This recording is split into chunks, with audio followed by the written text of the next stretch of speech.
Es momento de escuchar a Cristina Vargas. Así es, amigos. Bueno, pues sí, es momento de narrarte una edición más de los 13 libros raros, de los 13 libros prohibidos, prohibidos a su lectura a la humanidad. ¿Y por qué? Bueno, pues tenemos muchas razones para pensar en ello. La primera de todas es que este Grimorio de San Cipriano tiene por contenido una estructura de diseño gráfico que alude a invocaciones de hechicería. Y para no meterme en forma gráfica hacia ese tipo de constelación, o sea, de rituales de magia negra, hechicería y demás, te puedo hablar de todo lo que contiene un libro que la gente que quiere saber del ocultismo, de la hechicería, de los rituales, de la magia negra, de la magia blanca quisiera saber. Inclusive, este preciado Grimorio de San Cipriano contiene inclusive las fórmulas para realizar un pacto con el diablo, rituales que hablan de hacer un tratado con Satanás para hacer un intercambio de poder de almas, evidentemente por medio de la sangre, y para ello inclusive se dan datos, se narra la existencia de unos musulmanes que habrían hecho esas citaciones con el diablo para encontrar tesoros escondidos, que a la fecha estamos hablando de más de 174 tesoros tan solo en Europa, en España, en Grecia. Todo eso está escrito en ese grimorio. Pero para llegar a ello habría que hacer esas invocaciones, habría que hacer esos rituales. Para ello habría que citarse en un aquelarre como el que hicieran de acuerdo a una parte de la leyenda que se cuenta y que más adelante te daré datos. Por lo pronto, te quiero dar el dato más importante, porque estamos hablando de San Cipriano de Antioquía y no estamos hablando en el mismo siglo de otro hombre que también se llamaba Cipriano de Cartago. ¿Qué sucede? Cipriano de Cartago sí fue un hombre muy importante, dedicado al clérigo y como escritor romano. Tuvo tantas obras relacionadas con la teología, con la filosofía, inclusive se le adjudica un tratado sobre el Padre Nuestro, involucrado inclusive en los evangelios, todo un teólogo filósofo, Cipriano de Cartago. Pero no es él, que además de todo fue un hombre que tenía gran fortuna y que sacrificó su ganado y tantas cosas para darle ayuda a la gente y dedicarse a lo que realmente le gustaba. Pero ya por demás, no hablar de Cipriano de Cartago, que no tiene nada que ver en este grimorio, porque este grimorio es de San Cipriano de Antioquía. Y tú dirás, ¿por qué le llamas San Cipriano? ¿Cómo es que un hombre que se ha dedicado al ocultismo, a la magia negra, a los rituales, a toda esa forma oscura, se hace llamar San Cipriano? La conversión ha sido muy drástica, pero también narrarla podría ser fácil. Y es que se trata de la vida de un hombre que nació en el siglo III y que eso hace que se confunda con el otro. Bueno, este hombre nace en una cuna de gente ostentosa, con fortuna, con dinero, y eso le da poder y le permite dar viajes, hacer viajes a Grecia, a Egipto, a la India, y en todas esas escenas él habrá de ejecutar la magia. Y es que la magia en aquellos tiempos, en tiempos ancestrales, sin duda no era como la magia actual, un ilusionismo. Anteriormente podríamos pensar que un mago te convencía, te hacía creer, porque estamos hablando de esos tiempos en donde Cipriano habría adquirido demasiado conocimiento sobre ello. Inclusive cuando regresa a su país de Antioquía, empieza a ejercer la magia de forma imparcial. Empieza a vivir todos esos dotes y a proclamarse en su pueblo, a tener seguidores y seguidores y seguidores. Pero sí tenemos que hablar un poco acerca de cómo llega a ese momento y cómo es que crea un grimorio. Él crea un grimorio a partir del hastío, a partir de no saber ya qué hacer con tantos rituales de hechicería y magia. Y aquí voy a citar esa frase que utilizamos habitualmente en el internet, en donde decimos: dejaré esto aquí y me iré lentamente. Porque eso realmente fue lo que sucedió con este hombre, San Cipriano. Pero para hacer este paréntesis te tengo que decir que a partir del siglo XVIII este grimorio cobraría tanta fuerza que de ahí salen tantos rituales posibles, como el hecho de que en algún ritual se hable de que hasta el rey Salomón participó hablando de la nigromancia, o por ejemplo el ciprianillo blanco, en donde se habla de los tesoros escondidos, o sobre los maleficios del mago de Artafirbes.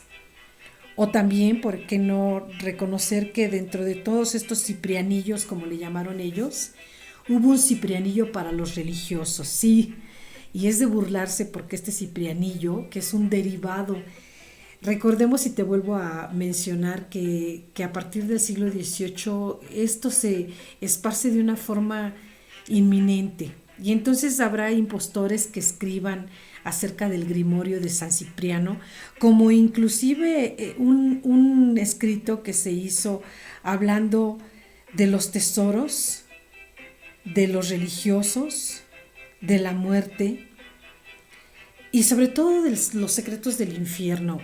Hay un escrito que se realiza en 1885 y se habla de que la copia es totalmente absoluta.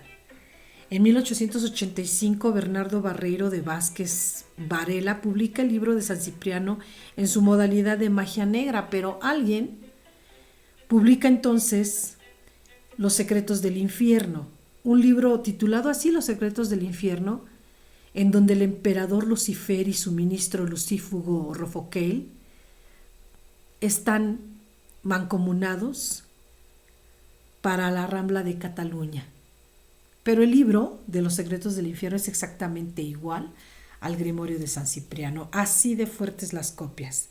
Y cuando yo me refiero al ciprianillo para los religiosos, y que te comento que me da un poco de risa, es porque ¿quién habría de pensar que un ciprianillo iría dirigido exclusivamente a sacerdotes, frailes y monjas?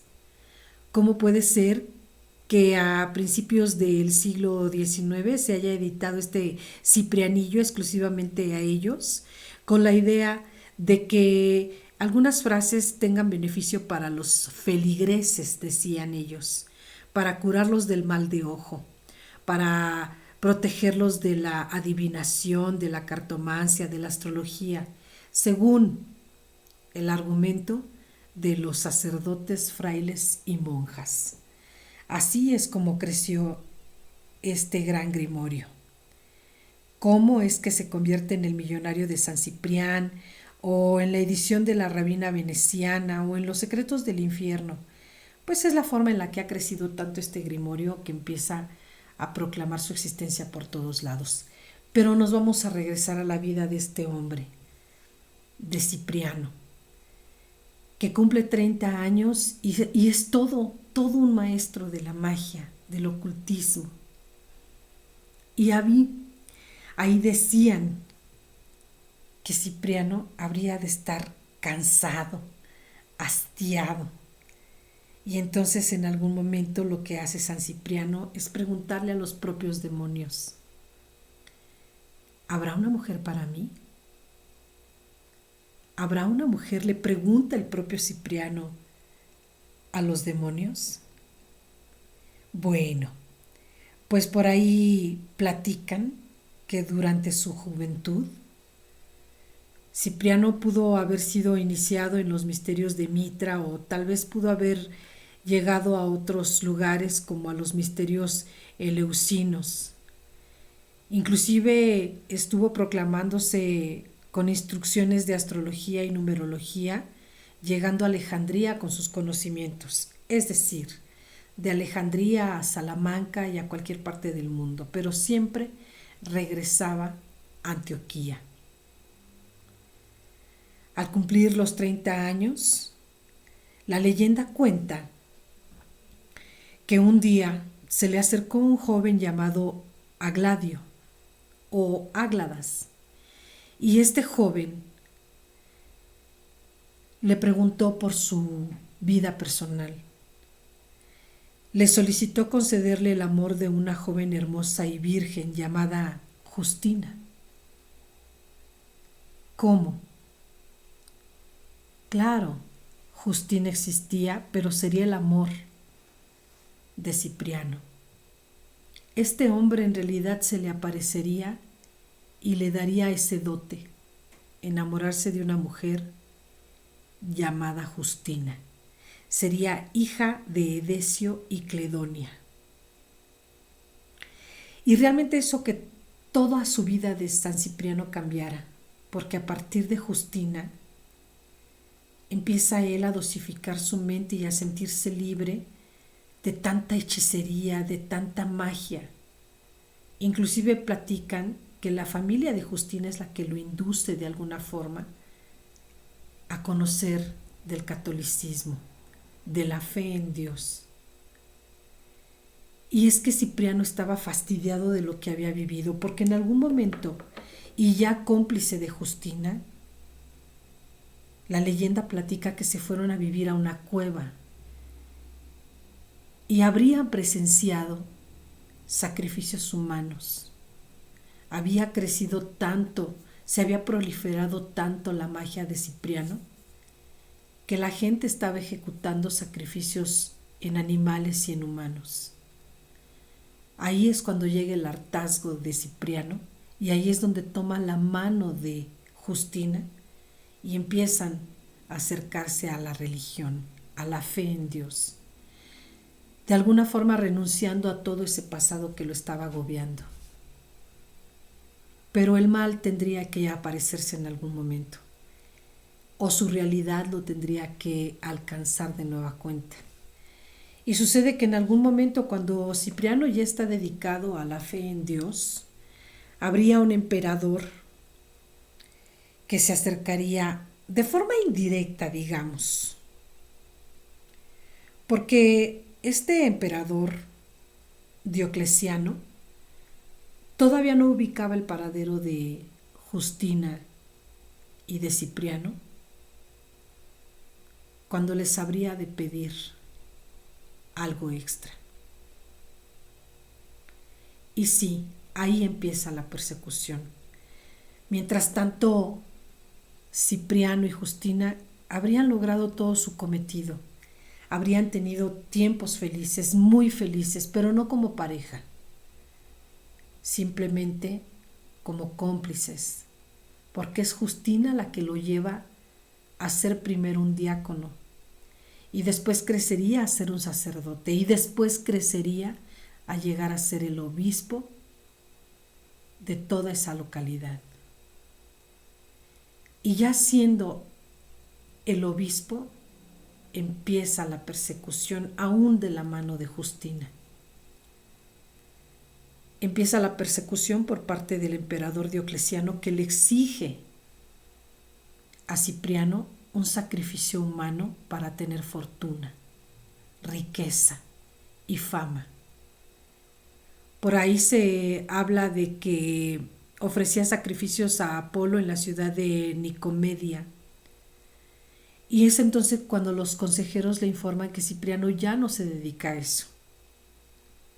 Le dicen que predicaba la existencia de su único Dios, afirmando que los otros dioses ya eran demonios para él. Entonces viene el enfado del emperador Diocleciano y desafortunadamente, después de una larga travesía y de esa persecución, Cipriano y Justina fueron conducidos al tribunal de Capadocia, donde se negaron a renunciar a su fe. Y después de estar en esos tribunales de Capadocia, afirmando que solo existe un Dios verdadero y que ellos serán y siempre serán cristianos, el juez los condena a ser azotados primero, despellejados después, y después por parte de un dios